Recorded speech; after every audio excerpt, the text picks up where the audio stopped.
Bonjour à toutes et à tous. Aujourd'hui on part à la rencontre du lamier pourpre, Lamium purpureum, une plante de la famille des lamiacées. Donc comme toutes les lamiacées, on va retrouver les 4 caractéristiques principales. Alors je vais en prendre une. La première des caractéristiques, c'est que la tige est carrée. Si on la fait rouler entre nos doigts, on va sentir qu'elle est carrée. La deuxième caractéristique, c'est que les feuilles sont opposées et décussées. Alors opposées, ça veut dire qu'elles partent, il y a une feuille qui part de chaque côté de la tige, et à l'étage supérieur, elles vont partir dans l'autre sens à 90 degrés, ce qui fait que quand on regarde par-dessus, on voit que ça maximise la surface que la plante expose au soleil.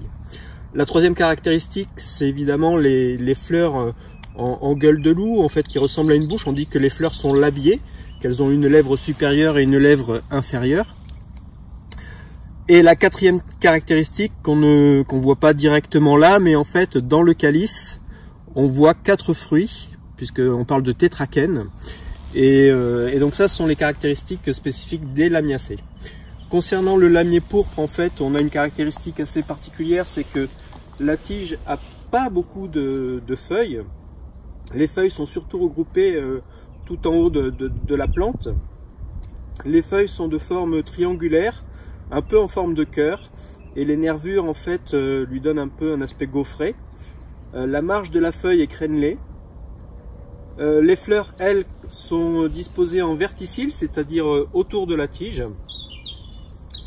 Et voilà, globalement je vais vous mettre dans le lien de la vidéo, je vous mettrai un lien vers un site qui reprend tous les critères d'identification de cette plante, qui est assez facile à reconnaître.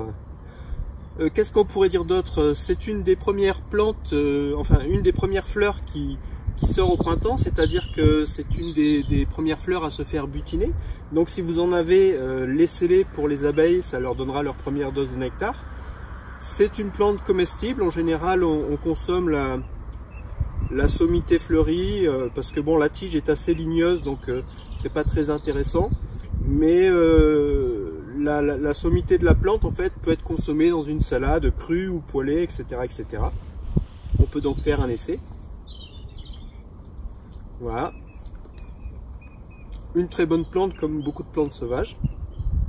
Donc c'est vraiment une plante que je vous invite à découvrir, qui est facile à reconnaître. Bien évidemment, on l'accueille pas n'importe où, pas au bord des chemins fréquentés ou au bord des routes.